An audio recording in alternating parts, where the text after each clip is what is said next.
자, 오늘은 질문을 하나 드리면서 말씀을 시작해 보려고 합니다. 자, 저를 보십시오. 여러분, 예수님이 이 땅에 인간의 몸을 입고 오셔서 고난당하시고 죽으시고 부활하신 이유가 뭐죠? 뭐라고 막 대답을 하시는데, 자, 너무 뻔한 질문이지만, 자, 질문을 바꿔보겠습니다. 예수님은 이 땅에 병을 고치러 오셨습니까? 왜 대답을 못하세요? 아닌가요? 그 병을 고치는 것도 있긴 있는데 그게 전부는 아니다. 공부를 잘하셨어요. 그럼 예수님이 이 땅에 예수님이 실제로 많은 병을 고치셨죠. 그죠? 많은 병자를 치유하셨죠. 그런데 병자를 고치러 오신 것은 아니죠. 그럼 의사들은 어떻게 하라고? 교회가 병 고치고 있으면 교회가 병원 돼야 되는데, 그러면 예수님은 귀신을 내쫓으러 오셨다. 그것도 일부 맞기는 맞죠. 예수님이 오셔서 귀신을 내쫓는 일들을 하셨으니까. 근데 뭐 사탄의 정수리를 깨뜨리기도 하셨고, 그것도 일부 맞기는 맞는데 그것 때문에 오신 건 아니죠. 그러면 예수님은 우리가 부자 되게 하시려고 오셨다. 이걸 질문이라고 하고 있어 지금. 근데 여러분 그거 좋아하시잖아요. 부자 되세요. 그럼 예수 믿고 부자 되는 것이 우리를 구원하신 목적인가? 고개를 가로저으시는 분들이 있는데, 예수님이 이 땅에 왜 오셨나요 그러면? 이게 잘 알고 계시는 것 같아요. 예수님이 이 땅에 인간의 몸을 입고 오셔서 십자가에 죽으시고 부활하신 이유는 마태복음 1장 21절에 뭐라고 설명하고 있냐면, 자기 백성을 죄에서 구원하시기 위해서, 자기 백성을 죄에서 건져내시기 위해서 속량 대신 값을 치르시고 노예 상태에서 구원해 내시기 위해서 이 땅에 오신 거죠. 아멘. 그러니까 예수께서 이 땅에 인간의 몸을 입고 오셔서 고난당하시고 죽으신 것은 우리를 구원하시기 위해서, 사탄의 통치 가운데 신음하는, 죄와 사망의 법 가운데 신음하는 우리를 대신 값을 치르시고 우리를 거기서 건져내시기 위해서 오셨죠. 그러면 이제 이 말씀을 들으시면서 스스로 마음속에 질문해 보시기 바랍니다. 쭉 질문을 하시면서 말씀을 들으시면 좋겠어요. 그러면 나를 건져내서 뭐 하라고, 나를 건져내서 이 땅에서 뭐 하라고 이 땅에 살게 하셨을까? 부자 되게 하려고? 방언하게 하려고? 병 고치게 하려고? 사업 잘 되게 하려고? 그것도 다 일부 맞는 말이긴 하지만, 나를 구원하신 목적이 그걸까? 한번 고민해 보시면서 오늘 말씀을 함께 살펴보셨으면 좋겠습니다. 그런데 마침 제가 요한복음을 새벽에 묵상을 하고 있어요. 근데 제가 저도 목회를 한 세월이 자꾸 길어지니까 성경을 보는 관점이 조금 더 넓어지고 하면서 이번에는 어떻게 보이냐면, 요한복음의 순서와 누가복음의 순서가 굉장히 달라요. 이 차이가 굉장히 예사롭지 않게 보이는 거예요. 그래서 제가 한번 순서를 한번 쭉 이렇게 개진을 해볼 텐데, 이게 왜 중요하냐면, 우리 예수를 처음 믿으시고 신앙생활을 처음 시작하시는 분들에게 두 책 다 예수님이 어떤 분이신지를 소개하는 게 목적이에요. 그죠?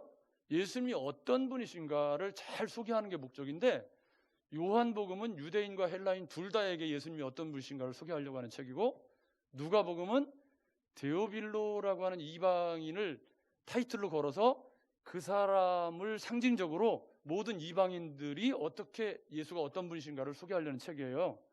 그러니까 요한복음과 누가복음은 둘 다 우리에게 굉장히 중요한 책인 거죠. 여러분 맞죠? 그러니까 예수님이 어떤 분이신가를 우리가 잘 배워야 올바른 예수를 믿고 따를 수 있는데, 일단 우리가 예수님이 이 땅에 오셔서 십자가에 죽으시고 부활하신 건 자기 백성을 죄에서 구원하시기 위해서. 오늘 본문의 말씀에 의하면 내가 온 것은 43절에 뭐라고 설명하냐면, 내가 온 것은 하나님 나라의 복음을 전하여야 하리니 나는 이 일을 위해서 보내심을 받았노라. 아멘. 아멘. 그러니까 예수께서 이 땅에 오신 건 하나님 나라의 복음을 전하기 위해서 오신 거죠. 그러면 하나님 나라의 복음을 전하는데 방편들이 여러 가지가, 다양한 방편들이 있겠죠. 그 다양한 방편들을 다 사용하셨지만 그 방편들의 목적은 뭐예요? 전부 하나님 나라 복음을 증거하는 것이죠. 이걸 마태복음의 표현으로 바꾸면 자기 백성을 죄에서 건져내시는 게 목적이죠. 중요한 건 가로 속에 있는 자기 백성이에요. 자기 백성. 그러니까 말씀을 듣고 반응하는 백성들이죠. 요한복음의 표현을 빌면 중생케 하시는 은혜를 입은 백성들을 쏙쏙 건져내가지고 그들을 구원하시는 게 목적이죠. 그런데 요한복음은 어떻게 이렇게 설명을 하냐면, 요한복음은 아주 간단해요. 예수님이 빛으로 오셨다. 어두운 세상 가운데. 근데 어둠이 빛을 좋아하지 않았다. 그러나 영접하는 자, 곧 그 이름을 믿는 자들에게는 하나님의 자녀가 되는 권세를 주셨다. 간단하게 설명하고 태초에 말씀이 계셨고 뭐 이렇게 설명하고서 바로 공생애로 넘어가요. 세례 요한 짧게 소개하고 그러면서 이제 공생애를 바로 시작하는데, 요한복음 1장에서 바로 공생애 시작이 돼요. 그 공생애 첫 번째 사역이 가나의 혼인잔치래요. 그래서 가나의 혼인잔치는 천국의 성격을 구명해 주는데, 천국은 잔치하는 나라, 축제의 나라다. 구약의 율법주의의 나라가 아니라 천국은 잔치하는 나라인데, 그 잔치하는 나라의 은혜를 누리는 사람은 그대로 하는 사람들이다. 믿음에 관한 얘기를 하고, 이것이 1장 12절과 연결이 되면서 영접하는 자, 믿는 사람 이렇게 연결이 되어가죠. 그 다음에 바로 뭐가 나오냐면 성전 청결 사건이 나와요. 이게 좀 충격적이죠. 왜냐하면 성전 청결 사건을 예수님이 십자가에 달리시기 위해서 마지막 유월절을 보내실 때 올라가셨거든요. 물론 뭐 어떤 분들은 요한복음의 유월절이 3번이나 나오기 때문에 성전 청결 사건이 2번 있었다 그렇게 말하는 사람도 있지만, 그건 받아들이기 어렵고, 일단 마지막 주간에 있었던 것을 앞쪽에다 배치시켜 놓은 것은 예수 믿고 구원받아 하나님의 백성이 되는 데 있어서 건물 성전에서 사람 성전 시대로 바뀌었고, 그 건물 성전에서 사람 성전으로 바뀐 것에서 제일 중요한 건 우리의 속사람, 내면의 성소를 청결하게 하는 일. 그게 주님을 영접했다라는 것의 의미다. 아멘.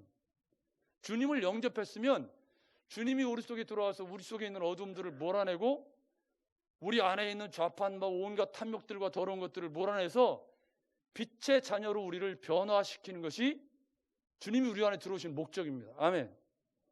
아멘. 근데 그 주님이 들어와서 내 안에 들어오셨는데 아무런 변화가 없고 그 주님이 내 삶에 영향력을 끼치고 있지 않다는 말은 주님이 내 속에 안 들어오셨을 가능성이 많죠. 주님이 내 안에 들어오셨는데 주님의 영향을 받는 게 아니라 내가 주님을 쥐락펴락하고 내 마음대로 주님을 막 주물럭거려가지고, 여기 떡도 있는데 막 이렇게 내 마음대로 이렇게 해가지고, 그건 주님이 아니라 떡이잖아요. 지금 내가 주물러 만든 떡. 좀 심각하죠. 그리고 바로 중생케 하시는 은혜가 나와요. 니고데모 이야기가. 그 니고데모 이야기의 끝에 뭐가 나오냐면 믿음에 관한 이야기가 나오죠. 그래서 주님이 이 땅에 오신 것은 모세가 광야에서 뱀을 든 것 같이 인자도 들려야 한다, 십자가를 져야 한다, 그러면서 이는 그를 믿는 자마다 영생을 얻게 하려 하심이라. 그러고서 요한복음 3장 16절 하나님이 세상을 이처럼 사랑하, 이렇게 연결이 돼요. 그래서 요한복음은 빛이신 주님이 어두운 세상 가운데 오셨는데 어두운 빛을 좋아하지 않았다. 이게 전제, 요한복음 시작의 전제고, 그런데 그 속에서 중생케 하시는 은혜를 입은 사람이 예수 그리스도의 은혜를 받아들이고 그 사람이 빛의 자녀로서 이 세상에 주님의 택함받은 백성으로 살아가게 된다. 이렇게 순서가 가요. 근데 누가복음은 그렇지 않아요. 누가복음은 우리가 지금까지 쭉 공부를 해왔는데 앞에 세례요한의 출생, 예언, 엘리사벳과 마리아가 만나서 마리아의 찬가가 나오고 또 예수님 탄생 기사가 나오고, 그리고 세례요한 광야에서 사역하는 이야기 나오고, 꽤 복잡하게 나오고 족보 나오고 또 뭐 예수님 꽤 앞에 서론이 길어요. 그죠? 앞에 서론이 굉장히 길고, 그리고 이제 예수께서 세례 요한에게 세례 받으시는 장면을 기점으로 해서 예수님의 공생애가 시작이 되죠. 왜냐하면 이 누가의 독자들인 이방인들에게는 예수님이 구약에 어떻게 예언이 되었는지, 어떤 분이신지를 차근차근 소개해서 이분이 완전한 사람이 되셔서 하나님의 아들로서 이분이 세상에 오셨고 하나님의 아들이신 그분이 우리를 위해서 값으로 지불되신 것을 잘 설득해 나가야 되거든요. 그 누가복음에는 우리같이 이방인들에 속하는 우리가 예수님이 어떤 분이신가를 잘 배울 수 있게 차근차근 지금 설득해 나가는 중이에요.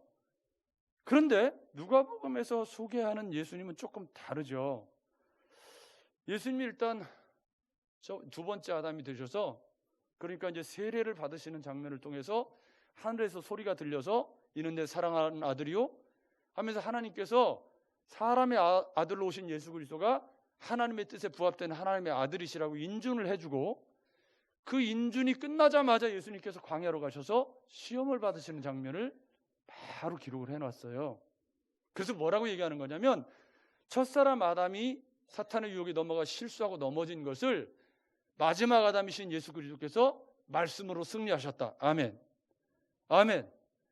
예수님이 초자연적인 능력으로 승리하신 게 아니고 하늘의 권세로 사탄을 이긴 게 아니라 뭘로 이기셨죠? 말씀으로 이기셨다. 아멘. 여러분, 우리가 세상을 이기는 방법은 말씀으로 세상을 이기는 거지 초자연적인 능력으로 세상을 이기는 게 아니에요. 우리 하나님이 12영이나 더 되는 천사를 동원해가지고 이 사탄아 물러가라 이렇게 하실 수 있지만, 우리 예수님께서 그 사탄의 유혹을 전부 다 말씀을 인용해서 이렇게 이기신 것은 너희가 세상을 이기는 방법이 뭐다? 말씀으로 이기는 거다. 그 얘기를 하고 나서, 그리고 나서 갈릴리 회당에서 가르치시는데 고향 사람들이 배척을 해요. 그때 주님이 희년의 성취로 오셨다. 눈먼 자에게 보게 함을, 포로된 자에게 자유함을, 이 말씀이, 이 은혜의 해가 오늘 너희에게 임했다. 아멘. 이게 주님이 우리에게 주시려고 하는 참된 희년인데, 그 참된 희년은 우리가 죄와 사망의 법으로부터 자유하게 되는, 즉 노예로 팔려있던 노예로 팔려있던 사람들이 희년에 자유롭게 되는 것처럼 너희도 죄와 사망의 법으로 묶여있던 너희가 나로 인해서 참된 자유를 얻게 되는 바로 그날이 예수 그리스도에 의해서 오게 될 것이다. 이렇게 설명하신 거예요. 아멘. 그런데 어설프게 하는 사람들이 어떻게 해요? 그 주님을 배척하죠. 배척하고 나서 오늘 말씀이 이제 나온 거예요. 오늘 말씀에 보면, 오늘 말씀에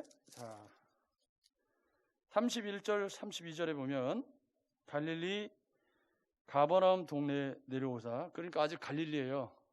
그죠? 나사렛 동네, 가버나움 동네, 뭐 이제 갈릴리 동네들이죠. 동네에서 안식일에 가르치셨다. 그러니까 다짜고짜 병 고치고 뭐 귀신 내쫓고 한 게 아니고 뭘 하셨죠? 가르치셨다. 이거 굉장히 중요해요. 복음을 가르치시는 게 먼저예요. 그 다음에 그랬더니 그 가르치심에 놀랐다. 왜냐하면 그 말씀이 권위가 있음이더라. 오늘 불을 좀 따뜻하게 떼는가 봐요. 제가 땀이 살짝 나는데 이게 여러분 안 보이시죠? 땀이 단추도 좀 풀르고. 자, 그러니까 가르치시고 있는데 무슨 일이 있었냐면 권위가 있음이라. 이 권위가 있다는 말은 무슨 뜻이냐면요, 저는 예수님이 아니에요. 그러니까 제가 전하는 말씀은 전부가 다 우리를 앞서간 신학자들과 자료들과 이런 것들을 참고하고 해서 그 말씀을 여러분이 이해하기 쉽게 잘 전하는 게 제가 할 수 있는 일이에요. 그러니까 제 말씀의 권위는 예수님께 있는 거지 제 권위가 아니에요. 만약에 제가 지나치게 권위를 가지면 제가 예수님의 자리를 빼앗죠. 내가 예수님처럼 행동하게 되면 그 교주가 되는 거예요. 근데 예수님은 하나님이신 그분이 오셨잖아요. 여기서 권위가 있다는 말은 그런 뜻이에요. 지금 사람들이 들을 때 서기관이나 선생들이 전할 때는 말씀을 인용하고 이렇게 해석해내는 거기 때문에 예수님께서 당사자가 오셔서 말씀을 풀어내는 것 같은 그런 권위가 없었는데 사람들이 들어보니까 이 서기관과 이 사람들이 전하는 거하고는 급이 다르더라. 그렇게 느껴졌다. 그런 말이죠. 여러분, 원저자가 강론하는 거하고 어떤 사람이 읽고 강론하는 거 같아요? 틀려요? 다르죠? 그러니까 여기 권위 있다는 말은 사람들이 느끼기에 예수님이 가르치시는 그 말씀에 대한 깊이와 랍비 학교를 나오지도 않았고 그런데도 서기관들이나 율법사들이 가르치는 것보다 훨씬 더 통찰력 있고 올바르게 복음의 핵심을 꿰뚫고 있는 그런 놀라운 권위를, 신적인 권위를 보여주셨다라고 누가가 지금 쓰고 있는 거죠. 그리고 이 말씀의 끝에 가운데 있는 이야기를 좀 빼고 뒤쪽을 먼저 보죠. 어떻게 됐냐면 가운데 이제 세 가지 사건이 있었어요. 하나는 가버나움 회당에 귀신 들린 자를 내쫓은 사건, 시몬 베드로의 장모의 열병을 치유하신 사건, 그리고 기타 등등 해서 동틀 무렵에 병자들을 많이 데리고 나와서 또 귀신들을 내쫓고 하는 그런 일들이 있었다. 그랬단 말이에요. 그랬더니 사람들이 막 난리가 났어요. 막 예수의 소문이 막 퍼지기 시작하고 그 얘기는 조금 이따 보기로 하고, 그러니까 제자들이 42절입니다. 제자들이 날이 밝음에 예수께 나오사 한적한 곳에 가시니, 이 말은 무슨 얘기냐면 사람들이 막 난리를 치면서 예수에게 열광을 하는 거예요. 왜요? 귀신이 나가고 베드로의 장모의 열병이 꾸짖어서 고쳐지고 또 병자들이 일일이 다 안수해서 막 치유하시고 하니까 이야, 이게 도대체 이게 뭐냐 하면서 막 사람들이 막 열광을 하는데, 정작 예수님은 그때 뭐 하시는 거죠? 한적한 곳에 가셔서 기도하는 시간을 가지셨다. 이게 뭐냐면 여러분 꼭 잘 보셔야 돼요. 우리가 본질을 잃어버리면 아무것도 아닌 것이 돼요. 교회로서의 본질을 지켜나가는 게 교회지. 여러분, 성도가 성도다워야 성도인 거예요. 예수님이 이 땅에 오신 목적이 뭐죠? 본문에 설명하고 있어요. 나는 하나님 나라 복음을 전파하러 왔지, 사람들이 이렇게 열광하는 귀신 쫓고 병 고치고 하는 이것 때문에 열광하고 난리를 부리는데 니네들이 생각하는 그 사역을 위해서 온 게 아니라 나는 하나님 나라의 복음을 전하는 게 내가 이 땅에 온 목적이야. 그냥 하나님 나라의 복음에 열광한 게 아니잖아요. 지금 뭐에 열광하고 있죠? 다른 것에 열광을 하는 거예요. 여러분, 교회가 하나님 나라 복음이 아닌 다른 것에 열광하면 교회가 막 귀신만 내쫓고 있고 병만 고치고 있고 그러면 하나님 나라 복음은 누가 전하는 거죠? 본질을 정확하게 붙잡는 것이 우리 신앙생활에 제일 중요한 거예요. 이 본질이 어긋나면 존재의 기반이 없어지는 거잖아요. 여러분 맞죠? 우리가 성도로서 하나님이 나를 부르시고 중생케 하셔서 부르시고 구원하신 그 본질, 그게 뭐냐를 올바르게 이해하시고 예수를 믿어야 신앙생활이 헛바퀴를 안 돌아요. 엉뚱한 거 막 쫓아다니면서 괜한 짓 안 하는 거고. 그런데 여기 제자들 또 막 흥분해가지고, 아니 사람들이 막 자꾸 난리예요. 거기 자기들에게 떠나지 못하도록 42절에 만류하고 막 제자들이 찾고 막 뭐라고 말하냐면 제자들이 이거 그리스도인 줄 알고 막 난리가 났다는 거예요. 막 센세이션하게 막 이러니까 난리가 났어요. 근데 주님은 한적한 곳에서 기도하시면서 뭐 하신 거죠? 답이 43절이에요. 한적한 곳에서 기도하시면서 주님이 가셔야 할 길이 뭐예요? 내가 왜 이 땅에 왔고 내가 왜 이 고난의 길을 걸어가야 되는가? 이 본질, 내가 왜 십자가에 달려 죽어야 하는가? 이 사역의 본질, 이건 뭐냐면 하나님 나라의 복음을 전파하는 것에 있다. 근데 그 사이에 무슨 얘기가 있냐면 가버나움에 귀신 들린 그 말씀이 권위가 있다. 이 사람들이 놀랐단 말이에요. 그러니까 회당에 귀신 들린 사람이 있어서 왜 하필 거기에 또 있을 게 뭐야. 근데 이 사람이 나사렛 예수여, 우리가 당신과 무슨 상관이 있나이까? 우리를 멸하러 왔나이까? 나는 당신이 누구인 줄 아노니 하나님의 거룩한 자입니다. 귀신이 예수를 증거하더라고요.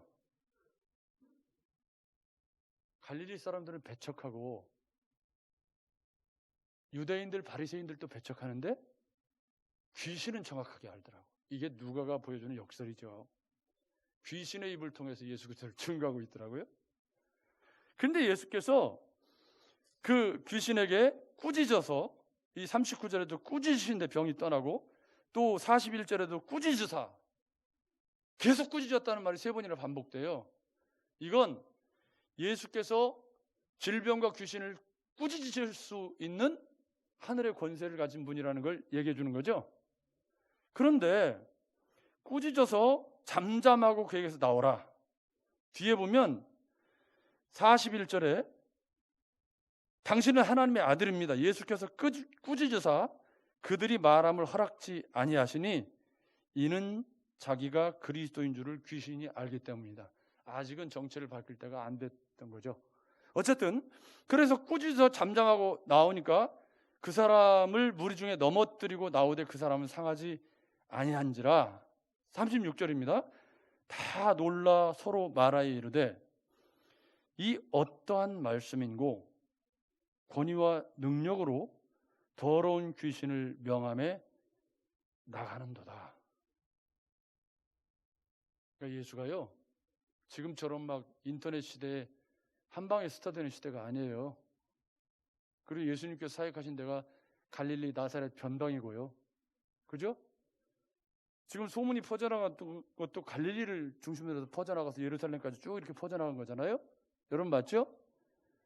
그러니까 예수가 하나님의 아들이시고 메시아라는 것을 세상에 드러내셔야 되는데 그것을 희년의 성취로 오셨다고 앞에 설명했잖아요. 그 희년에 눈먼 자가 보게 함을, 포로된 자가 자유함을, 이것을 뭘로 붙여서 설명했냐면 복음 안에서 누리는 자유하고 설명했거든요.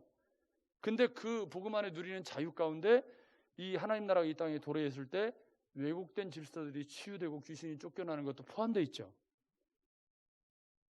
그러니까 아주 틀린 말은 아닌 거예요. 귀신이 나가고 병이 치유되는 것도 아주 틀린 말은 아닌 거죠. 근데 주님이 그것을 위해서 오셨느냐? 그건 아닌 거죠. 하나님 나라가 도래하니까 자연스럽게 귀신이 나가고 우리가 병 낫기를 위해서 기도할 때 하나님의 은혜가 어떤 특별한 사람에게 임해서 병이 나을 수 있지만 그것은 그 사람을 하나님 특별히 사랑하셔서 주님 하나님 나라 복음으로 그를 초대하기 위한 하나님의 은혜죠. 여러분 맞죠? 그러니까 병 낫기를 위해서 기도하는 일을 하지 말라 그런 얘기가 아니에요. 여러분 맞죠? 귀신 내쫓고 이건 이제 우리가 예수님과 똑같은 사람이 아니기 때문에 조금 더 생각을 해봐야 되지만 어쨌든지 간에 주님은 지금 이 일을 통해서 더러운 귀신이 나가는도다 하면서 사람들이 예수의 소문이 근처 사방에 퍼졌다라고 할 때 이 소문이라는 말이 에코스라는 말이에요. 여러분 우리 음향 효과 중에 에코 하는 에코 소리 있죠? 여기 이 헬라어가 에코스라는 말이에요. 원래 뜻은 뭐냐면 해변가에 파도 칠 때 나는 소리를 의미하죠. 임금님 귀는 당나귀 귀 이야기 하시죠? 대나무 숲에 가서 임금님 귀는 당나귀다 하고 뭐 고함 쳤다가 바람 부니까 에코가 나가지고 뽀록 났다 뭐 그런 얘기 있잖아요. 그러니까 여기 지금 에코라는 말은 그런 의미예요. 소리가 울려가지고 반향이 돼가지고 막 퍼져나가고 있는. 이해가 되시죠? 소문이 막 퍼져나가. 그러니까 지금 예수께서 하나님 나라 복음을 전파하셨는데 뭐가 퍼져나가는 거죠? 와, 귀신이 나가고 막 병자가 고쳐지더라고 소문이 막 퍼져 나가면서 사람들이 열광하는 거죠. 문제는 그게 본질이냐? 한적한 곳에 예수님이 왜 가셔야 됐느냐? 주목하시면 두 번째 사건입니다. 38절에 예수께서 일어나 회당에서 나가서 시몬의 집에 들어가시니 의도적으로 가셨다고 봐야 되죠. 근데 시몬의 집에 들어가셔서 여기 보면 시몬의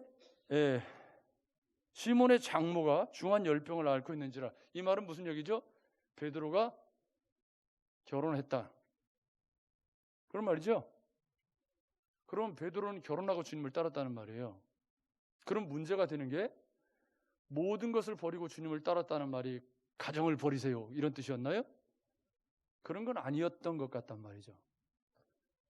여러분, 이걸 성경을 잘 읽으셔야 되는 게, 그리고 시몬의 장모가 열병이 걸려 있는데 그걸 나 몰라라고 외면하는 것도 자식된 도리가 아닌 거죠. 여러분, 맞죠? 그러니까 결혼한 베드로가 모든 것을 버리고 쫓았다는 말을 가정을 외면했다. 여러분, 예수 잘 믿는 가정을 외면하는 목사 말이 되나요, 안 되나요? 강단에서 자고 집에는 안 가. 아내하고 손도 안 잡아, 거룩하게 사느라고.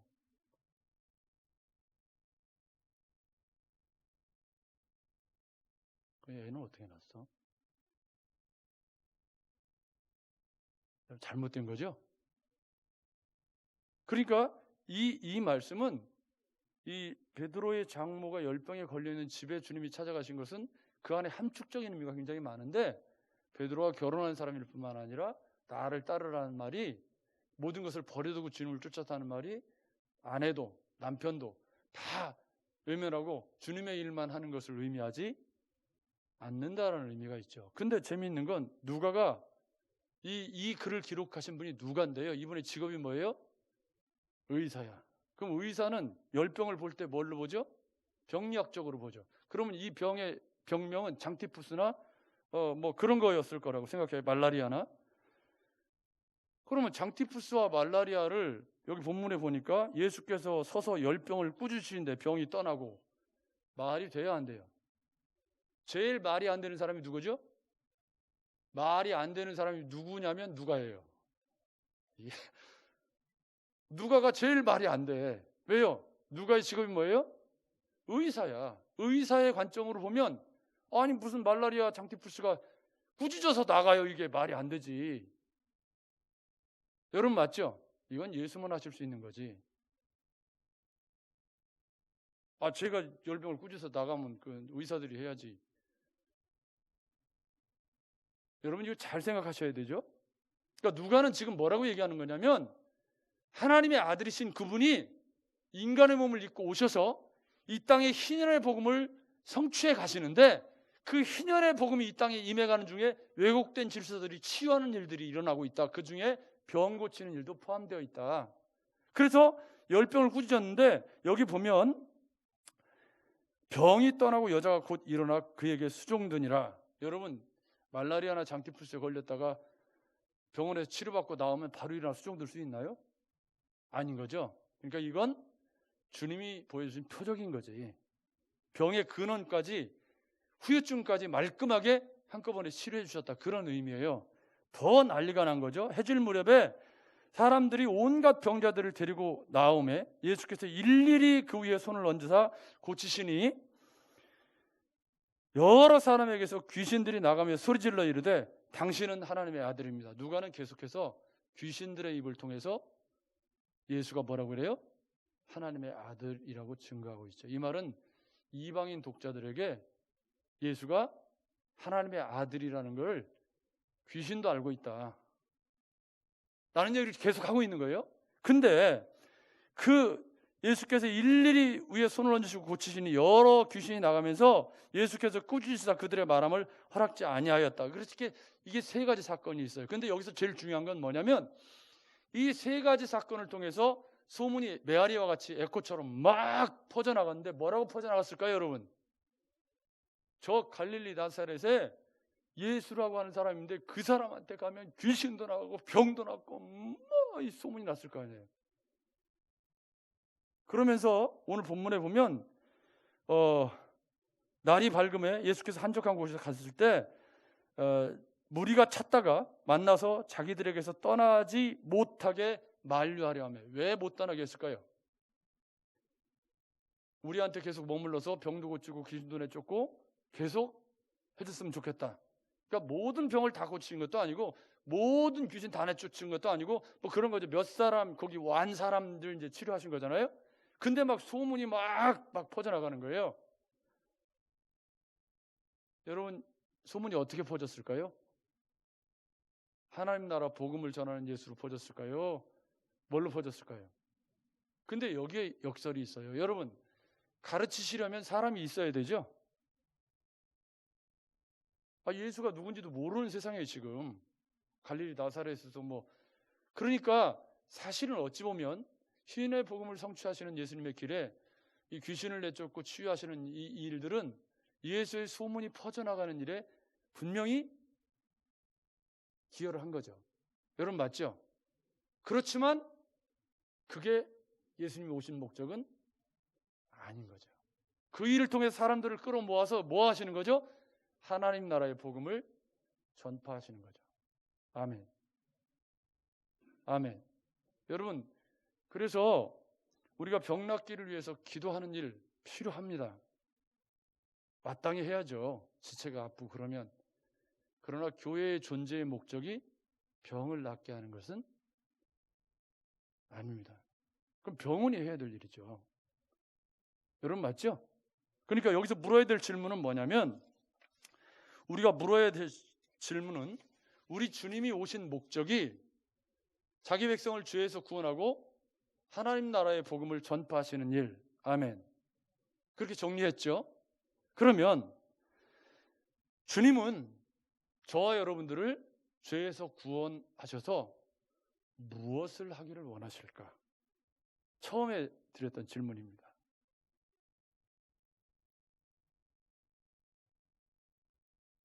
고개도 저를 보십시오. 하나님이 저와 여러분들을 왜 이 시대에 구원하셔서 예수 믿는 백성으로 우리 시대를 살게 하셨을까요? 부자 되게 하려고, 너 잘 먹고 잘 살고 성질 더럽게 그냥 아주 그냥 가는 데마다 찔통 부리고 그냥 그렇게 살려고 부르시진 않았겠죠? 여러분, 우리를 부르신 목적이 저기 있어요. 제사장 나라, 왕의 제사장. 교회가 세상과 하나님을 화목하게 하는 직책을 가진 그 우리를 부르신 목적이죠. 그 복음을 전하기 위해 병이 나을 수도 있고 귀신이 나갈 수도 있지만 그게 교회의 고유한 목적은 아니고, 일단 우리를 부르신 목적은 우리가 주님 안에서 이 땅에 임한 천국을 누려서 참된 평안을 누리는 것이 우리에게 주는 제일 큰 복이죠. 세상이 알 수 없고 세상이 줄 수 없는 예수 안에서만 누릴 수 있는 그런 평안, 수고하고 무거운 짐진 자들을 불러서 이 땅에서 이 험하고 어려운 세상 속에 천국의 기쁨, 천국의 평안을 맛보게 하시는 게 우리를 구원하셔서 우리에게 주시는 복이라면, 그 복을 받은 사람들이 이 땅에 존재해 나갈 때 그 복을 나누어 주는 것을 위해서 우리를 부르셨다. 제사장 나라. 아멘. 아멘. 그럼 이 복을 우리가 어떻게 나눠줄 수 있느냐? 내가 받은 복이 뭔지를 정확히 알아야 사람들한테 나눠줄 거 아니에요. 여러분 맞죠? 근데 예수님이 이 땅에 오시기에 부자 되게 하세요, 이렇게 배우고 알고 있다면, 그러면 세상에게 우리가 나가서 제사장 나라로 전할 때도 예수 믿으면 부자 된대요. 이런 복음을 전한다면 우리 주님이 어떻게 되는 거죠? 다른 주님을 전하는 거잖아요. 여러분, 스스로에게 물어보십시오. 하나님이 나를 불러서 왕의 제사장으로 삼으셨을 때, 창세전에 나를 택하시고 부르시고 중생케 하셔서, 그래서 나를 지금 이 코로나 시대에 하나님의 자녀로 삼아주셨고 어울림교회 일원이 되게 하셨어요. 아멘. 아멘. 그럼 나를 불러서 하나님이 구원하신 목적이 뭘까? 생각 안 해보셨다면 지금 생각해 보세요. 한 번도 그런 생각을 해본 적이 없다. 그렇다면 지금 고민해 보시기 바랍니다. 하나님은 교회가 무엇을 하길 원하실까? 오늘 본문에 의하면 하나님 나라 복음을 전하는 일을 우리에게 맡기시려고. 아멘. 그게 제사장 나라라는 뜻이에요. 왕의 제사장이라는 말이 우리를 통해서 하나님 나라 복음을 세상에 전파해서 그 천국 복음이 안 믿는 자들에게 전해지기를 원하셔서 우리를 부르신 거예요. 근데 그 과정에서 우리가 여러 가지 우리가 화목해야 되고 잘 살아야 되고 어떻게 그럼 제사장 나라 복음을 전할 거냐? 우리가 예수님처럼 병도 고치고 뭐 귀신도 내쫓고 하면 좋겠지만 우리가 예수님이 아니니까 우리가 그걸 다 할 수 없어요. 일부 기도하는 중에 일어날 수는 있지만 예수님처럼 할 수는 없잖아요, 우리가. 그죠? 그러면 우리가 보이지 않는 하나님을 어떻게 보여주느냐? 성경은 여러 곳에서 너희가 서로 사랑하고 우애하고 화목해하고 나누고 베풀고 섬기는 그런 서로 사랑하는 삶을 통해서 보이지 않는 하나님을 너희가 세상에 보여주는 그런 통로가 되는 거다. 성경에 이런 표현을 너희가 그리스도의 향기다, 그리스도로 옷 입었다, 뭐 화목해가는 직책을 받았다, 다양하게 표현을 하고 있지만 사실 우리를 불러서 왕의 제사장으로 삼으셨을 때 우리에게 기대하시는 삶은 나를 통해서 하나님의 나라의 복음이 전파되는 거예요. 아멘. 그거 어떻게 전파할 거냐? 나가서 예수 믿으세요 하는 것도 중요하겠지만 우리가 예수 그리스도로 옷 입고 그분의 성품과 윤리를 따르는 모습이 사람들이 보기에 매력적이어야지.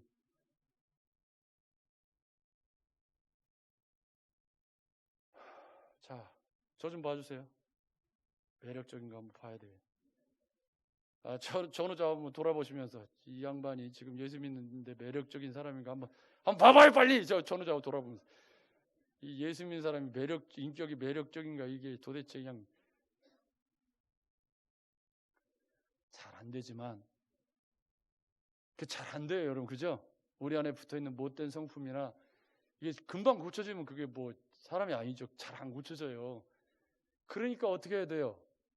매일매일 기도하고 매일매일 말씀 보고 매일매일 말씀 앞에서 고민하고 기도하면서 고쳐나가야죠. 여러분 맞죠?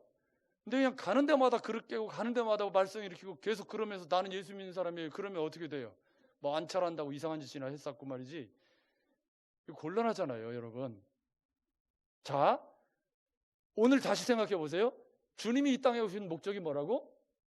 하나님 나라의 자기 백성을 주에서 구원하시기 위해서. 아멘. 누가복음의 표현을 빌리면 하나님 나라의 복음을 전파하기 위해서. 그러면 하나님 나라의 복음을 전파하기 위해서 오신 예수가 나를 구원하신 목적은 뭘까요? 그 예수님이 하신 일을 우리가 하나님 나라 복음을 전파하는 왕의 제사장 만들려고. 여러분 맞죠? 어떻게 왕의 제사장으로 그런 복음을 전할 거냐? 우리가 막 가서 병 고치고 막 해서 사람들 불러 모을 그럴 수는 없잖아요. 우리가 예수님이 아닌데. 그래서 우리 주님이 너희가 사랑하는 모습을 보고 너희 안에 생명이 있고 너희 안에 하나님이 계신 것을 증거해라라고 성경 여러 곳에 말씀하고 있더라. 사랑하는 여러분, 1월 둘째 주간입니다. 또 한 주간을 살아나가실 때 좀 고민해 보십시오. 하나님이 왜 나를, 저는 우리 김성래 성도님이나 우리 전은실 성도님이나 이런 우리 여러분들을 보면 하나님의 중생케 하시는 은혜가 어떻게 구체적으로 사람들 속에 역사하는가를 봐요. 큰 은혜를 주신 것이죠. 근데 아직 예수가 어떤 분인지를 배우기에는 시간이 너무 짧아. 근데 마침 지금 누가복음 공부를 하고 있어요. 잘 배우시기 바랍니다. 잘 배우셔서 예수가 어떤 분인지도 잘 알고, 그리고 그분이 나를 구원해서 어떤 삶을 살기를 원하시는지에 관심이 있으셔야 돼요. 그거에는 관심이 없고 내가 예수 믿고서 예수한테 뭘 얻을까 그래갖고 막 계속 막 내놔요, 내놔 예수님 내놔 막 계속 그러고 신앙생활을 하면 예수님이 원하는 걸 아예 관심도 없어. 처음부터 그 사람을 왕의 제사장으로 살 수 없겠죠. 여러분 맞죠? 바라기는 이 한 주간 먼저 여러분이 천국의 평화를 누리시기를 주의 이름으로 축복합니다. 예수님으로 말미암아 누리는 그런 평안, 세상이 줄 수 없는 코로나 시절을 살고 있지만 주님이 주시는 근원적인 평안, 그리고 그 평안이 주님이 이 땅에 오신 목적과 그리고 나를 부르신 목적, 이게 뭘까? 고민하시면서 지금 내가 사는 자리에서 살 수 있는 걸 하시면 돼요. 여러분 맞죠? 저보고 시베리아 가서 복음 전하라고 그러면 안 되는 거잖아요, 지금. 여러분 맞죠? 저는 지금 제가 섬기는 어울림교회에서 충실한 목회를 하는 게 하나님 나를 부르신 목적이라고 저는 생각해요. 그렇다면 여러분이 허락하신 직장, 여러분의 삶의 자리에서 어떻게 이 자리에서 나는 왕의 제사장으로 살아낼 수 있을까? 그런 고민. 그렇게 사시면 주님이 여러분들을 더 형통케 하시고 더 행복하게 하시고 그리스도인으로 자부심을 갖고 살아가게 하실 줄로 믿습니다. 그렇게 승리하신 한 주간 되시기를 주의 이름으로 축복합니다. 좋으신 하나님,